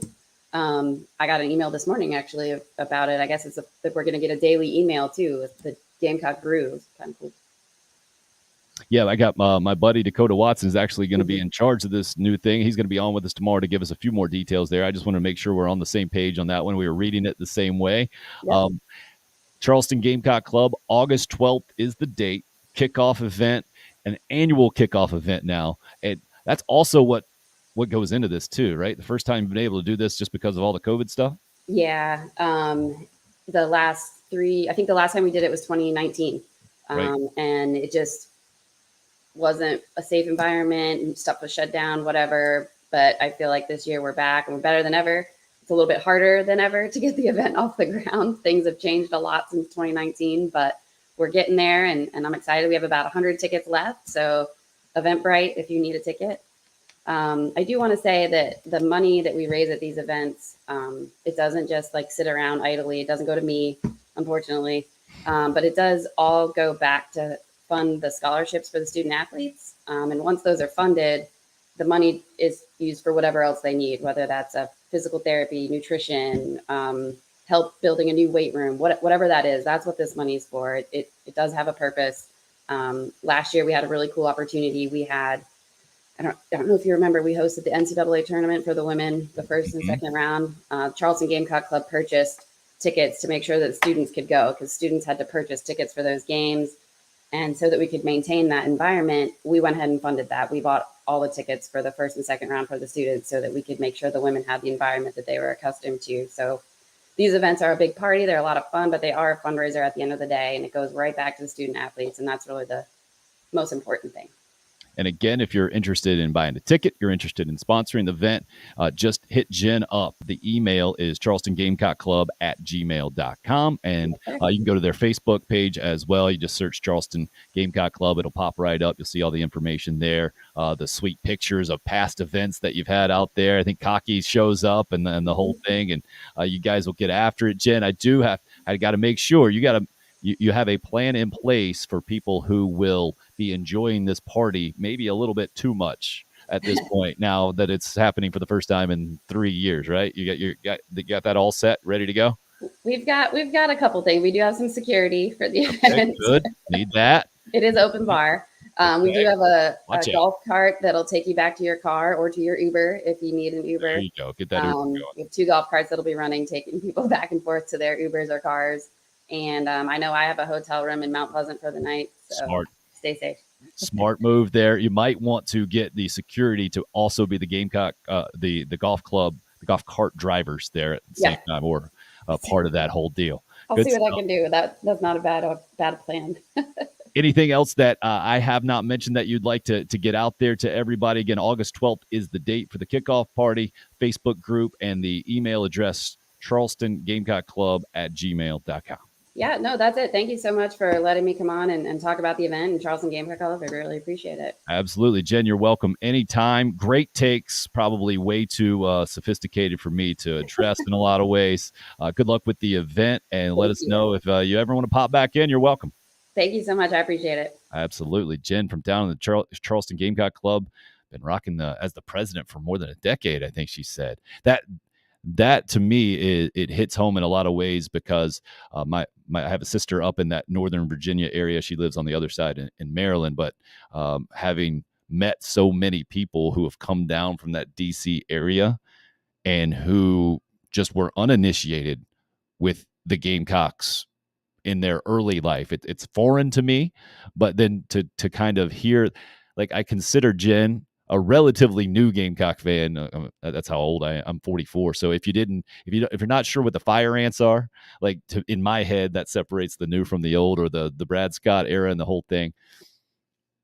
It's a different conversation to have with those fans, as opposed to one where more baggage is attached, that remember the 80s and 90s and before then, and just kind of, I think, reasonably put a ceiling on things sometimes, or have gotten a lot more comfortable in those, oh, well, it's just a matter of when things aren't going to go well. And maybe that Spurrier era got rid of a lot of that, but maybe I'm going back even before then in those conversations, but doing it from that area. And I think it's attaching yourself not just to Gamecock athletics, but the culture of SEC football in a lot of ways, and a school and a state that really values college sports, like she mentioned.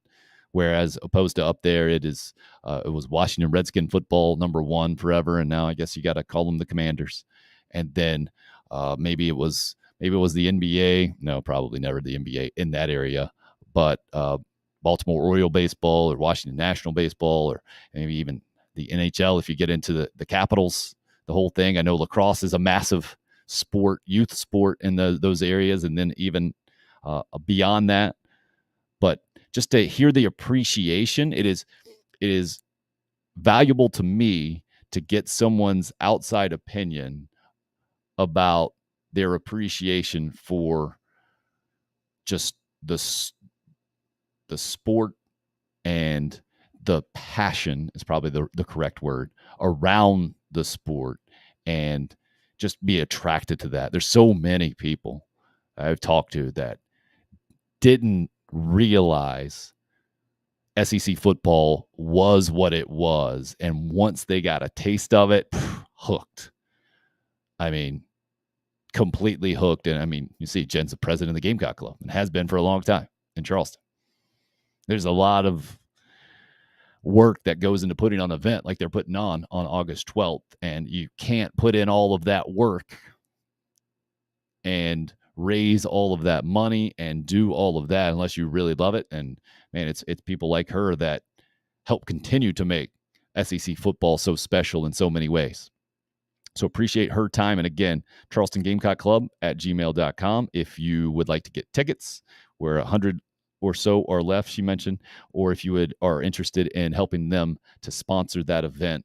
And like she mentioned, fund the organization, and it goes to a bunch of different places, a bunch of different worthy causes that touch Gamecock student athletes or students or the University of South Carolina in different ways. That Gamecock Plus streaming service, interesting, right? I'm interested to talk to Dakota Watson, who's going to be the general manager of that tomorrow. We're going to have him on 8:30. Going to have on Carolina's first ever first-round draft pick in the NFL as well. And Rick Sanford going to join us at 9 o'clock tomorrow. So it should be an interesting show for sure. Rick's done radio for a long time, talked about the Gamecocks as a professional for a long time. Is now retired from that. I think just got back from California. He's been all over the place. So interested in hearing his thoughts, his perspectives on what's gone down recently and what's going to happen, what he thinks is going to happen with Shane Beamer, the expectation just for 2022 and beyond. Hey, T. Farr, good to hear from you, sir. Just added UFA to my daily podcast list. What's the story behind the phrase gas baggy hot takes? I think that was something that Bill Gunter and I would use. I think I probably stole that from Bill, who stole it from Dan Lebitard, I think. You know, just how we get on. We got a mic in front of our face, and we're just going to go on and on and on with our opinion. And a lot of times it's just gas baggy. It could be summed up real quickly. And if you have somebody to keep you in check there, it's great. That's what you guys are for me. You are kind of the unwritten co-host to this program when you weigh in on the live stream. And most of you do it through YouTube. And when those comments, when you click the return button on that, or you click the button when you hit the return button, or you click the enter on that one, it pops up and I can just pop it right in. Fantastic real-time back and forth and feedback for me. You guys even help me out with technical issues and the whole thing.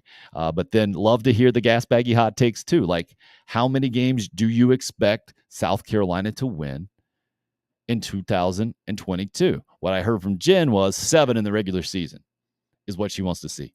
Improvement from last year. And I think that's fair. And yet what I also heard from her is that she knows how difficult it can be. Rick Sanford, one of the first high-round draft picks USC had. No, he was the first, Roger. The first-round draft pick ever from the University of South Carolina out of Northwestern High. I'll ask him about that. I know he's a Rock Hill guy. We'll get into everything with Rick. We'll get in the background, the life of football, after football, all of it. Rick's a great talker. He was recently inducted into the South Carolina Football Hall of Fame, I think it was. I get that confused with the South Carolina Athletics Hall of Fame and the University of South Carolina Hall of Fame. So I'll make sure we get those details ironed out when we have them on the program tomorrow. But again, same thing with this Gamecocks Plus streaming service deal. Again, if you're a member of the Gamecock Club, you're good. You don't have to pay anything. If you're not, it's $100 a year. You can pay it monthly. I think it's like $9 a month, if the math works out, somewhere in there, $8 a month. And then you also get a membership, I think, to the Gamecock Club in conjunction with that. So from a monetary standpoint, not a significant hit, and yet it's another streaming service. So you got to battle that.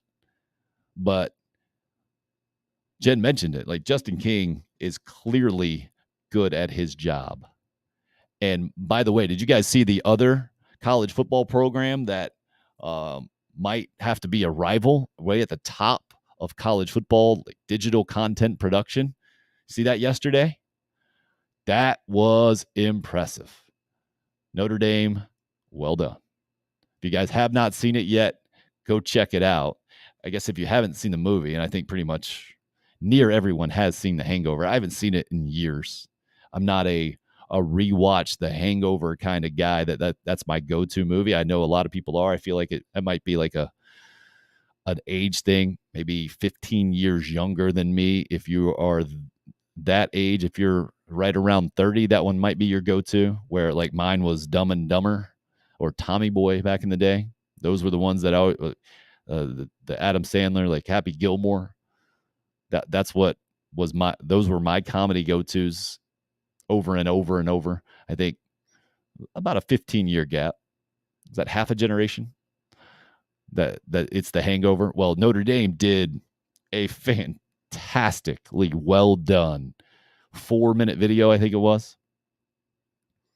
It was a new take, or the new way that uniform reveals are done. I guess they have a new white and gold uniforms, and how they revealed them, how they made that public was the 4-minute video, where it was a take of a scene, a couple of scenes, I guess, of The Hangover with Mike Golick and Mike Golick Jr. involved, and then their head coach Marcus Freeman and a couple of players. If you guys saw that and you didn't like it, I don't know what you were watching, man. Black Sheep, really, Anthony? Black Sheep never did it for me, man. It was just not quite Tommy Boy. So I couldn't give it the love. I'm a snob like that. Good for you for Tommy Boy, though. Just an American classic.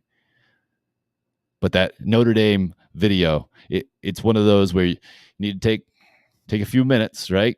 You got to pay attention to it, because it is a satire, a takeoff of The Hangover. Fantastic. As was Chris Farley. Rest in peace for sure.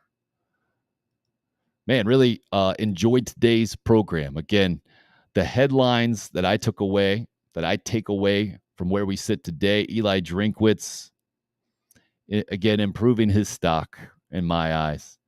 Anything he can do to make Missouri relevant, smart move. And I think he knows he's kind of got that house money in a lot of ways, that no one sees Missouri football necessarily as a rival. They were picked to finish 6th this year in the East, despite, I think, kind of quietly improving their program. They just got a big-time wide receiver, I saw as well, I think from the state of Missouri, and their receivers have been impressive through the years.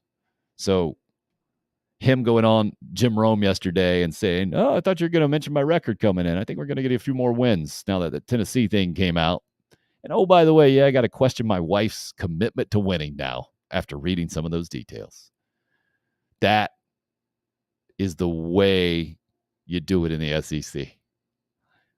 You take a few jabs when you have the opportunity. He did it. I love it.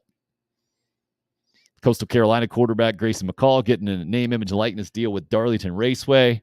What a world we're living in from a sports perspective. I mean, there is not much more South Carolina than that, other than to say mullets are marketable.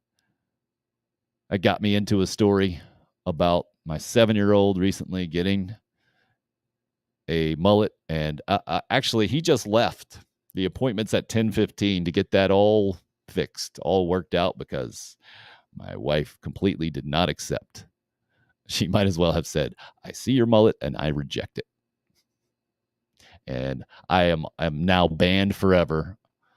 I have been expelled from haircut responsibilities with my sons because of that. Bubba Watson going to join the Live Series is the report out of London, which seems to have gotten every single one right. I think they have the inside track from people inside the Live Series to break this news. Bubba Watson, I think, has the opportunity to turn the tide towards the Live Series from a public sentiment standpoint because of who he is.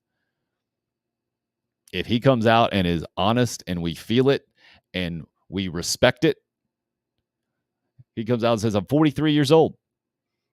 I just tore my meniscus. They offered me multi-millions of guaranteed money. I love what the PGA Tour has done for me. We have been telling the PGA Tour for years that they need to adapt and adjust to the 21st century because as players, we haven't felt appreciated. We've earned them a ton of money too. We bring in the sponsors for them too, and yet they continue to be set in their ways. And this was an opportunity that I could not pass up that is going to be great for the golf fan. And that's what the PGA Tour is ignoring right now because of their own self-interest. And you as the golf fan are getting screwed until the Live Series came up. If he says something like that, I think he's got a chance to make some waves for sure. Appreciate you guys. Nice show, Roger says. Have a good day, everybody. Anthony, great show today. Mullets up. Attaboy. Colette with always words of encouragement and lots of emojis as well. Thanks for tuning in to the July 28th edition. That'll do it today. Again, tomorrow, coming up, a couple of guests, Dakota Watson there for the Gamecocks Plus, going to break down all the details for us. And Rick Sanford, first round NFL draft pick from the University of South Carolina from the football perspective. Thanks for listening to Tim Hill, Unrestricted Free Agent.